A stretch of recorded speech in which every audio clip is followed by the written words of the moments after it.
how's it going? My name's Joe, and I recently picked up a few Articulated Icons Feudal series action figures. So today I thought I would do a review and show you how they can fit in with some of your other action figure lines. I recently had a booth at a local comic book convention where I sold artwork and custom action figure flight stands. And the next table down from mine was selling Articulated Icons figures.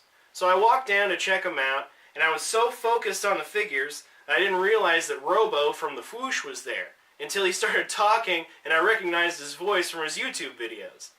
I've watched a lot of Robo's videos about Marvel Legends figures and Star Wars Black Series figures, and it was really cool to get a chance to meet him and visit for a little while.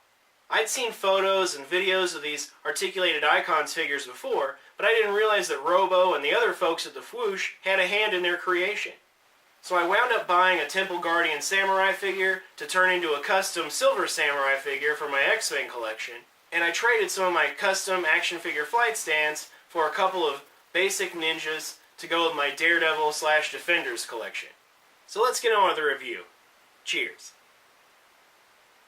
First of all, I typically don't go into any detail on the packaging for toys and action figures because I find that shit really boring when I'm watching other reviews. I usually don't even keep boxes like these. The only reason I kept these was to make a point. Years ago, I used to be a member of the Matty Collector message boards. People at Mattel were always telling us that they were on a tight budget for new tooling, specifically for their DC Universe Classics line. When it was suggested that they reduce the size of the packaging and invest the extra money into the actual figures, they always said the same thing about how they needed to have big-ass packaging so that they could pose the figures inside because that was a very important selling point. And that always seemed like bullshit to me. I always wondered if there was a guy who designed the enormous blister cards because he had a friend or a family member who sold Mattel the packing materials. These Articulated Icons figures come with lots of accessories, but they come packed in a Ziploc baggie and placed on the side of the box, so they aren't sticky from tape residue or warped from twisty ties. These boxes have nice photography on the sides, and I especially like that they put the pictures of other figures on the back of the box, just like action figures from back in the day. So you could use this as a checklist if you wanted. So my point is that you can do simple, no-frills packaging like this that still looks nice, they're easy to store if you do want to keep them, and they don't cost as much to produce, so you can put more money into the actual figures. And I appreciate that. These figures are all essentially the same, except they have different color schemes and different interchangeable accessories. All three figures come with 2 different sized swords and 2 different sized sword sheaths that are functional. The red and black ninjas come with these alternate heads, one that has a really tight-fitting mask, almost like Deadpool's, and one that has a more loose-fitting mask with a knot in the back. The red and black ninjas have 2 different hood options, so you can display the figure with the hood up, like I have on this black ninja here. You can display the figure with the hood down, or you can leave the hood off altogether, like I have with the red ninja. The red and black ninjas both come with these nice little daggers, and they all have interchangeable hands, like karate chop hand, a gripping hand, and a clenched fist hand. Now, if it seems like the Samaurai figure in the center is a little light on accessories, that's because he's wearing all of his. The helmet comes in 3 different pieces, and all of his armor is removable. In fact, if you take all the armor off, he looks exactly like one of these ninjas underneath. This Temple Guardian Samaurai figure comes with a unique head sculpt with a peg hole in the back of the head, so you can put this top knot in if you'd like. All 3 figures come with this little strap with 2 loops on it that you can use to store the sword sheaths and the swords on the figure's back. And the Temple Guardian has the same strap that you can plug into the side of his belt. Each one of these figures comes with a Ziploc baggie so you can store their weapons and accessories when you're not using them. The painted sculpted detail on these Articulated Icons figures is very well done. The articulation is where these figures really shine though, and I think it's pretty obvious that they were designed by people who collect a lot of action figures. The head is on a ball joint with a disc. It turns from side to side really well. He can look up really far, and he can also look down really far too. He has ball hinge shoulders that go up about this far. They go all the way around. He has a bicep swivel joint that's basically just a cut joint, and it's kind of obvious, but it doesn't bother me as much because these sculpted in wrinkles kind of help hide the joint a little bit. They have double jointed elbows with really good range of motion. The wrists are basically ball joints on top of a ball hinge, just like a lot of import figures. It provides a lot of range of motion, but it gets really loose, and it is a little aggravating because the hands pop off very easily. It was actually really hard for me to get the figure posed wielding the sword with both hands because of this.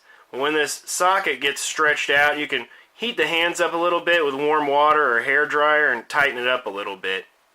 These figures have pretty nice ab crunch joints with a decent range of motion, forward and back. And it also swivels, but there is no pivot there from side to side. They have a waist swivel joint, and they have a really nice hip articulation. These hips go really far forward and pretty far back. They can kick out to the side really far. They have a thigh swivel joint up towards the crotch that doesn't look too good from this angle, but if you have the figure's leg kicked forward like this, you can't even tell. These figures have really nice double jointed knees. They have a lot of range of motion, even though these pants are really baggy. And I like how the edges of this joint are kind of curved, unlike a lot of other figures where these edges are really sharp and it makes the joint really obvious. They also have this swivel joint at the top of the boot cuff, which isn't the most realistic piece of articulation, but I still like having that option. And finally, they have a really nice ankle pivot. They can point their toe about that far and flex it about that far. And they have a really nice ankle rocker joint. Here are the Articulated Icons ninjas with the old Toy Biz Face-Off Daredevil figure, the old Toy Biz Elektra figure, and the first Hasbro Daredevil figure. And I think that the scale works particularly well between the Hasbro Daredevil and the Articulated Icons, since he's a little bit smaller.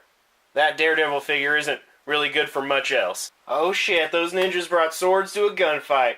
Here they are with the old Toy Biz Marvel Legends Punisher figure, a custom Bullseye figure that I made using a Bucky Cat body with the Grim Reaper head, and there's the Walgreens exclusive Jim Lee style Punisher figure.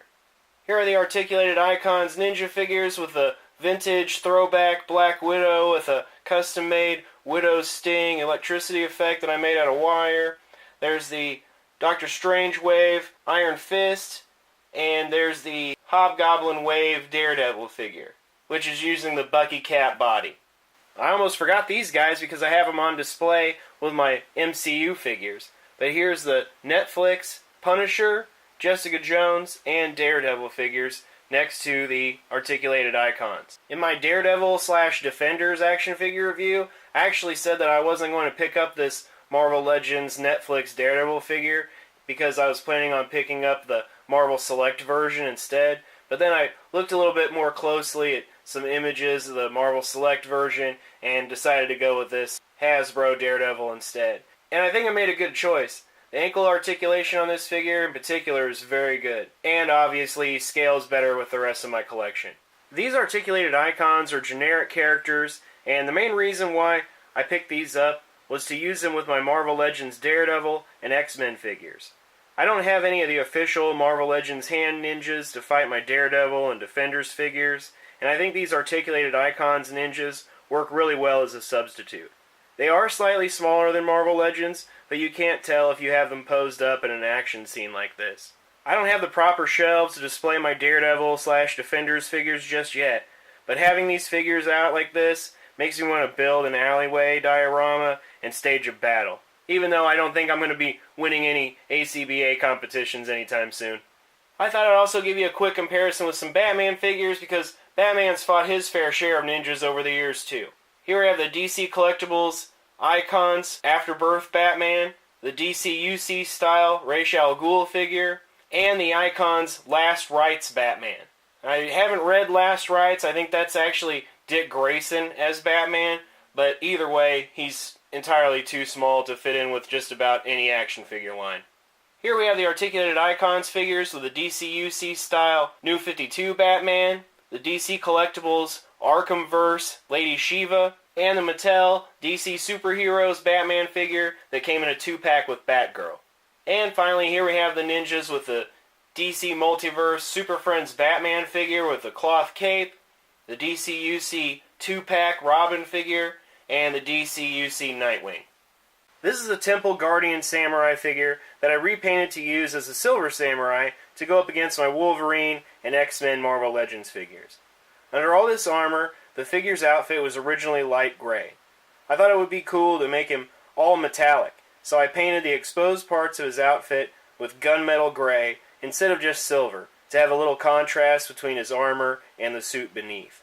All of these armor pieces are separate parts that can be removed. While I had the armor off and the figure apart to repaint him, I used an X-Acto knife to cut the chest and back armor free from his belt and skirt so I could make use of his waist swivel joint. I didn't repaint the whole figure, just the parts that you'd be able to see when all of his armor was in place. Then I put the armor pieces back on, and I flipped the shoulder pads around because I thought it looked kind of cool this way, and I wanted to tuck the ends under these straps on his shoulders to make it look a little bit more like the big-ass shoulder pads that Silver Samurai has in the comics. The Silver Samurai's headgear actually comes in 3 pieces. The helmet plugs into a hole in the top of the figure's head, and that stays on really well, but the mask and the headpiece kept falling off, so I superglued those in place. I hand-painted the red Japanese sun symbol on his chest with acrylic paints. The figure had pretty solid paint to begin with, but I touched up a few spots here and there since I had all the paints out, mainly just around the belt. But finally, since the Silver Samurai usually has a glowing energy blade sword, I gave him the lightsaber that came with this goofy Taskmaster figure from the Onslaught wave. I picked up this Taskmaster at a dollar store to use for custom fodder. I don't even know where this Taskmaster is from. Maybe a cartoon or something, because I've never seen him wearing this costume in any comics. I painted the lightsaber hilt with gunmetal gray and warmed it up with a hairdryer to bend the blade so it sweeps back a little to make it look more like a regular samurai sword. Even though he isn't completely accurate to the comics, and he could stand to be a little bit taller, I'm still really happy with this simple, custom Silver Samurai. I doubt we'll be getting a proper Silver Samurai figure anytime soon from Hasbro or Marvel Select. It seems like somebody should have made one back when the second Wolverine solo movie came out. If we were ever going to get one, that would have been a pretty good time, since he shows up at the end of the movie, and that's probably the highest level of awareness the character has ever reached, with kids and people who don't necessarily read comics. So Hasbro and Diamond both missed the boat as far as I'm concerned. Here's a custom Silver Samurai figure next to the Marvel Legends Build-A-Figure Jubilee, the Juggernaut Wave Rogue figure, the classic Cyclops from the Dark Phoenix 2-pack, and Sunfire from the Warlock Wave. Now, I don't know if Silver Samurai's ever fought Sunfire in the comics, but if they haven't, then they should have, since they're both Japanese. So there's a little comparison for scale. I mostly just wanted to show off some of my figures, because I consider Silver Samurai more of a Wolverine villain than an X-Men villain. Here's a custom Silver Samurai figure with some Marvel Legends Wolverine figures. There's Old Man Logan with a NECA video game character's head to make him a regular young man Logan. There's the Juggernaut Wave Wolverine. Next is a custom brown and yellow costume Wolverine figure that I made several years ago out of a Dakin, and he has real metal claws. And I'm still really happy with that custom figure. And last is a more modern version of the Tiger Stripe costume. That was the Puck Wave Wolverine, and he's got really shitty paint, and his articulation doesn't work very well either. He's not a particularly good Wolverine figure. There was no doubt in my mind this Silver Samurai custom wouldn't fit in scale with these guys, but I thought, well, I got my Wolverine figures out, what the hell. From left to right we have the Marvel Select X-Men Origins Wolverine figure, and I painted his bone claws silver, and that's a pretty lousy figure. I basically only bought him because he was super cheap and he came with some really cool diorama pieces. Next up is the Wolverine action figure from the movie that has Silver Samurai in it. He's a really kick-ass figure, and he comes with a lot of really cool accessories. I was surprised to find out not too long ago that he's really expensive on the secondary market. And finally is my customized comic book style Tiger Stripe Wolverine. Basically all I did with this figure was give him real metal claws. So Silver Samurai is a larger character, and even though my custom doesn't work as well with Marvel Legends figures as the articulated icons ninjas do, I still think that you can fudge it a little bit using figure stands, forced perspective, and posing. I think he especially looks good with either of these Wolverine figures. So there you have it. I hope you found this video informative and entertaining. I didn't realize how much the articulated icons figures were going for on the secondary market until I brought them home. Maybe this video will help you decide whether or not the articulated icons figures will fit in with your collection and how much you're willing to spend on them. Hopefully you can get a really good deal on them like I did. So until next time, I'll talk to you later. Take care. Bye.